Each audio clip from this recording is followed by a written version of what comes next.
Financial success is a soft skill with repetition and behavior in treating the money.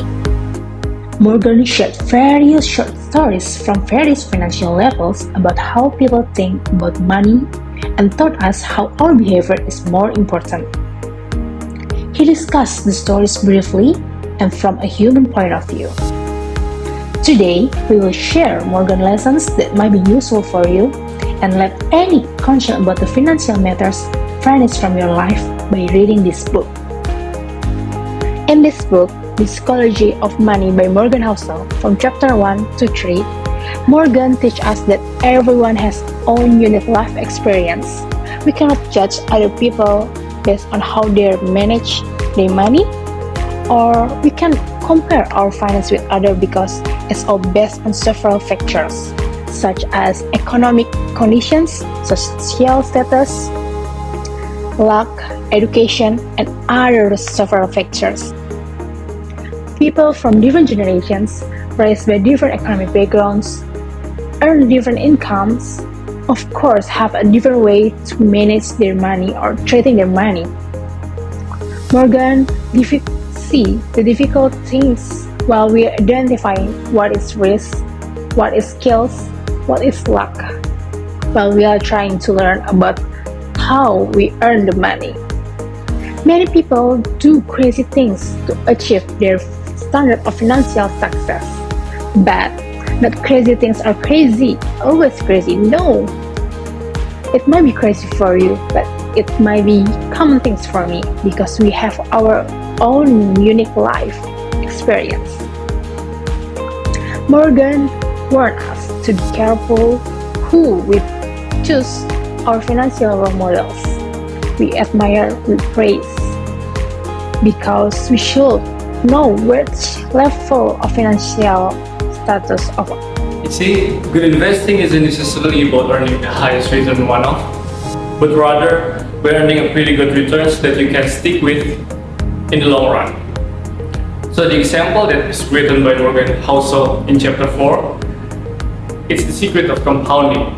So it's basically when you invest money early and it grows over time exponentially as compared to the linear thinking of we normally think.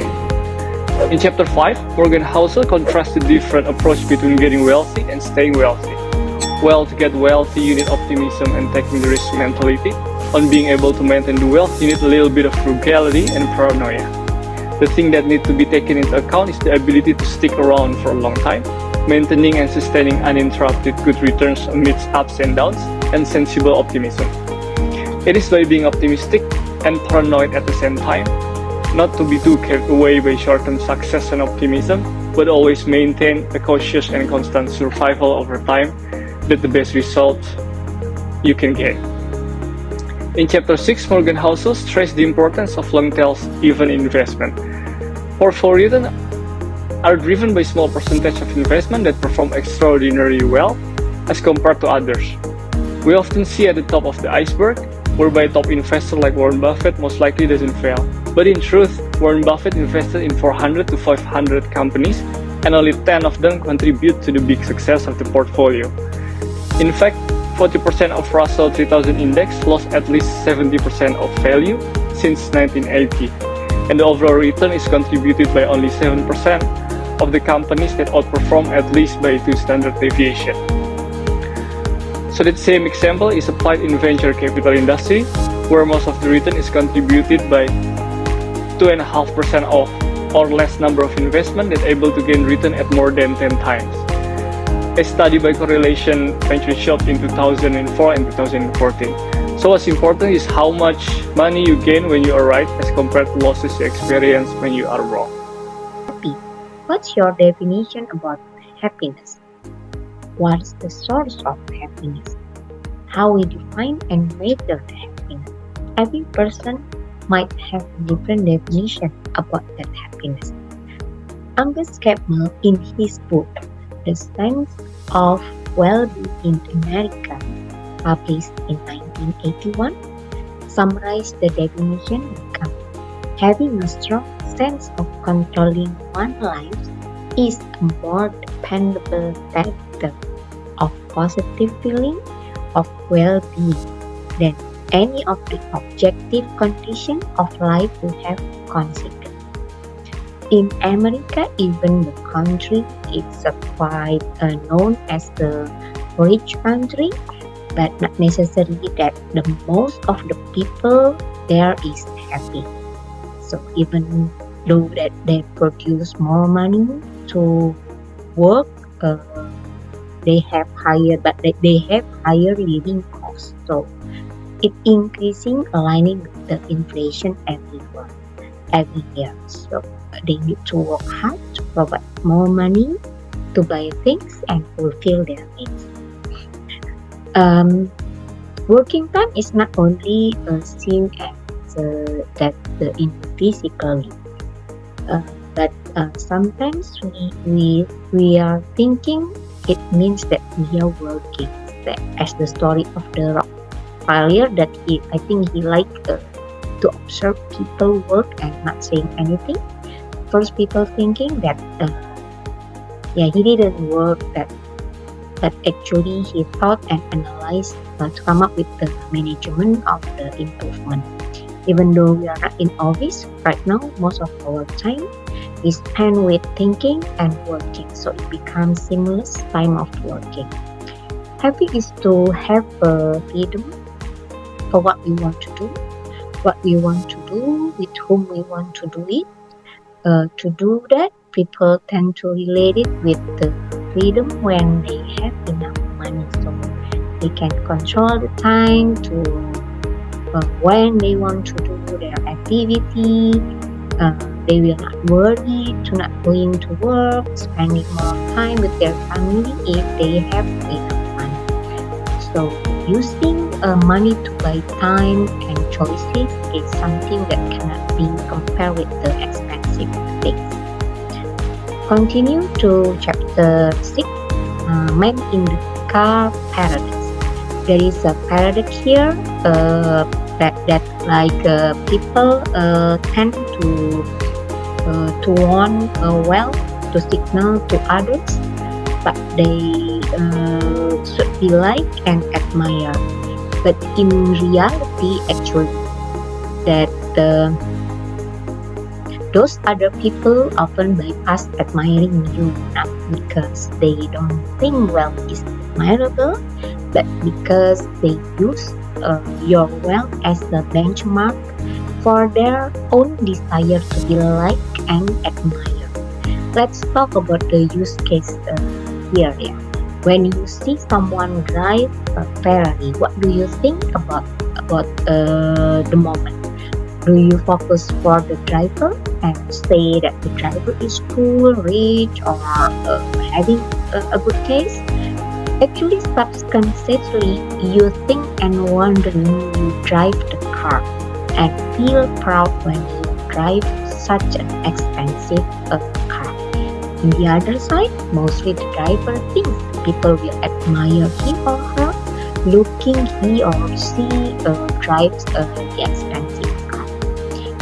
So the message here actually that not necessarily when you have a lot of expensive things that people will respect you, admire you, but when you want to get that admirable or respect, do it with humility, kindness, and empathy things, not with the wealth.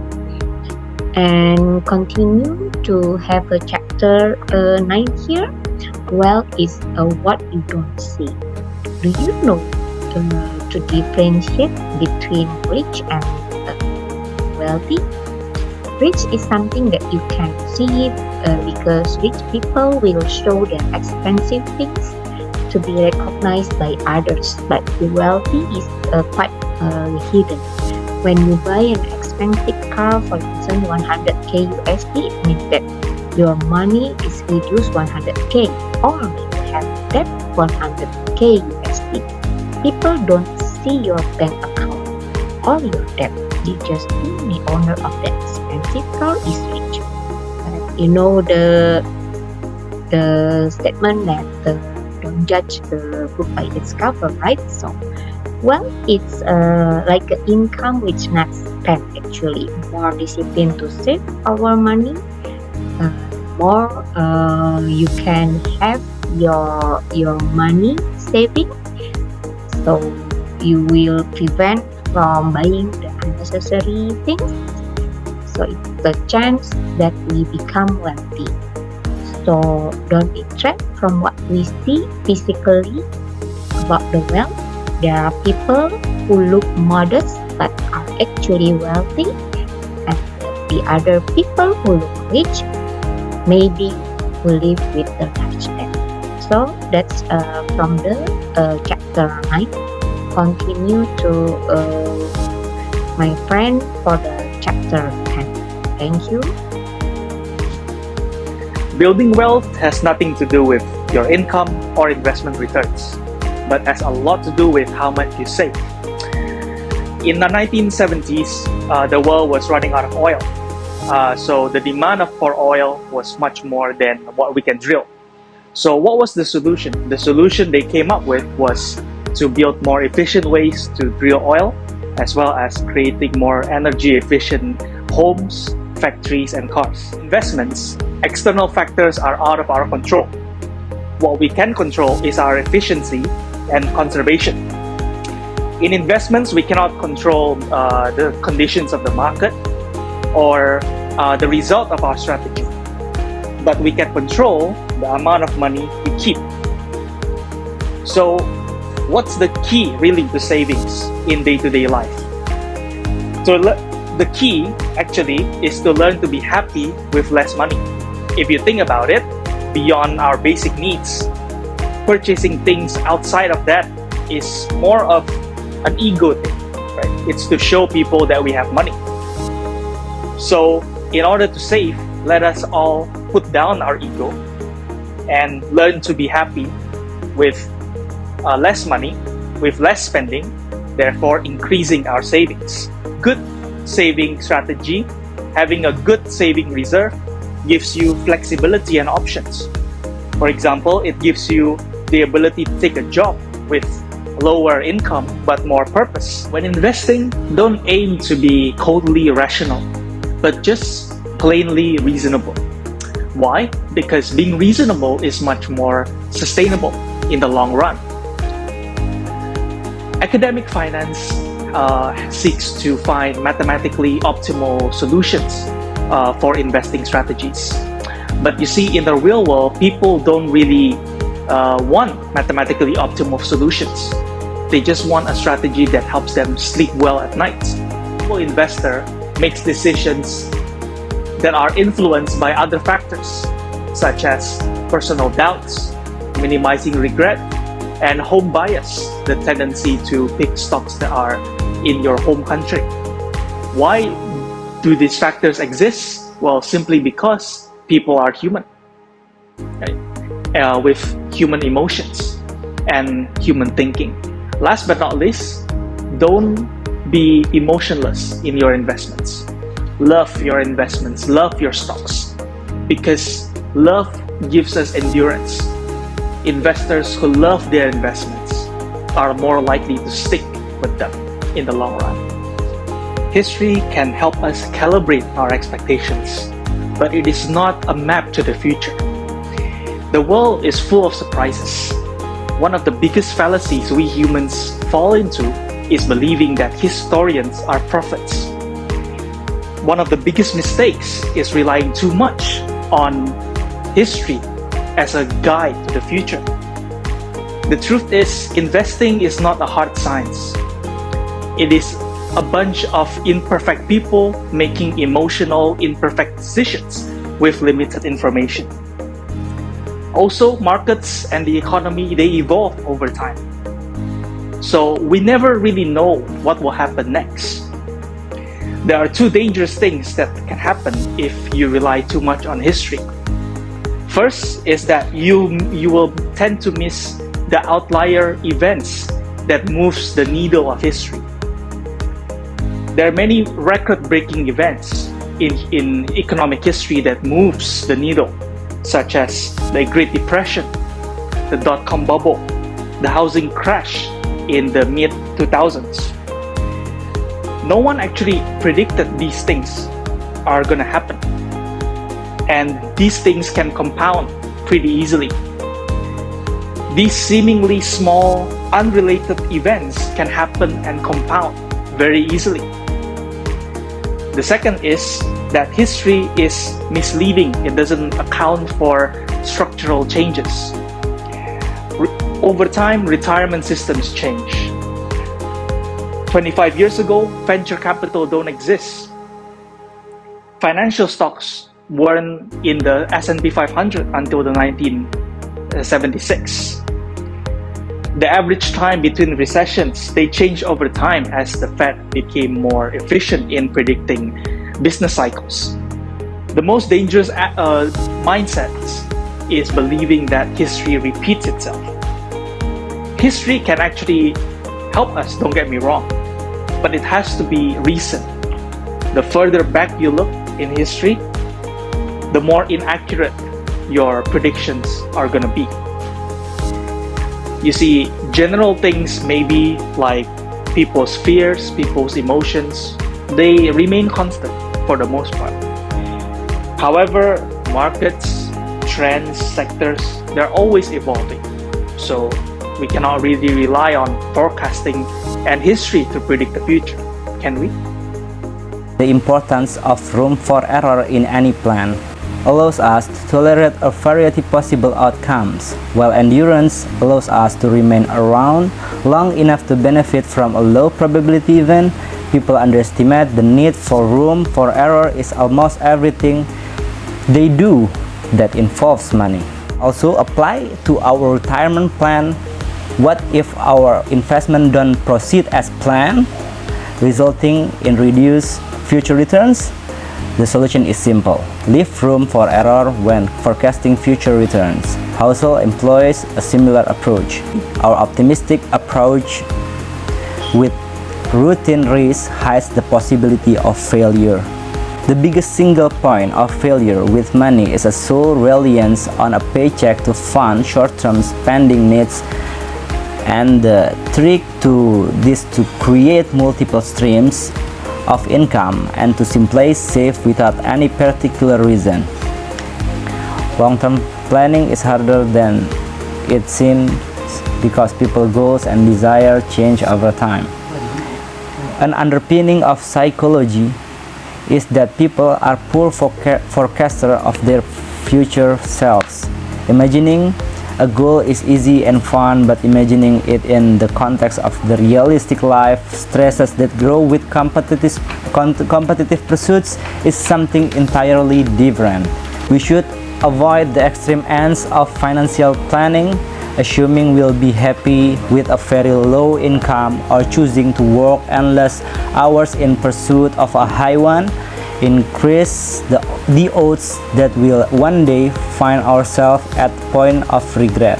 Housel advises us to stay away from sunk costs, i.e. decisions based on past efforts that cannot be reimbursed. The idea that financial goal met when one was a different person should be abandoned without mercy versus put on life supports and drag on can be a good strategy to minimize future regret.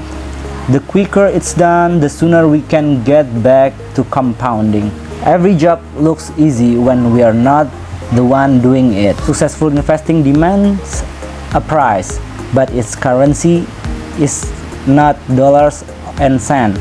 It's volatility, fear, doubt, uncertainty, and regret are easy to overlook until we are dealing with them in real time. The price here is never-ending market fear, which gives big returns and take them away just as fast. Chapter 16. In this chapter, Housel seeks to warn us against blindly accepting advice from people having different goals and mindset.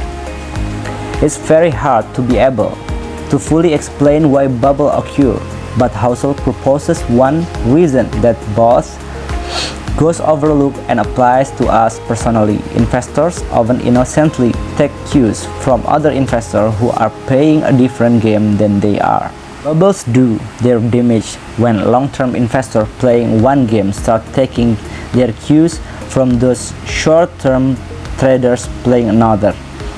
Thus, the momentum of short-term returns attract enough money that the make-up of investor shifts from mostly long-term to mostly short-term. It's hard to grasp, but other investors have different goals than we do. Because rising prices persuade all investors in ways the best makers envy. Short-term trading and long-term investing are very different games. One should not taking advice from a short-term trader if he or she is investing long-term. 2. Bubbles happen when long-term investors start taking cues from short-term traders. 3. Being persuaded by those who are playing a different game throws us spending habits off. 4. We must try to figure out what investment game we are playing. The seduction of pessimism. Optimism is the best attitude for most people because things are getting better for most people most of the time. Pessimism is taken more seriously than optimism. When someone says the stock will rise, they are ignored, but when they say the stock will fall, we sell. Financial bad news are especially impactful because money is a topic that touches everyone. Progress happens too slowly to notice, but setback happen too quickly to ignore. We pay attention to failure more than to success. Stories are the most powerful force in finance, more powerful than tangible fact. You will believe just about anything when the stakes are high. We tell ourselves stories to explain things we don't understand now. Less ego, more wealth. Save more money. Manage your money so that you can sleep well. The longest lever to increase your wealth is to increase the time period in which you save. Use money to gain control over your time. Chapter 20. Confession. What works for the author but may not work for others. Buying a house without mortgage because the feeling of owning the house is worth more than the lost revenue from the higher return investment. Looking at the Sydney property price, I don't believe I will ever be in the position to pay for the house in cash.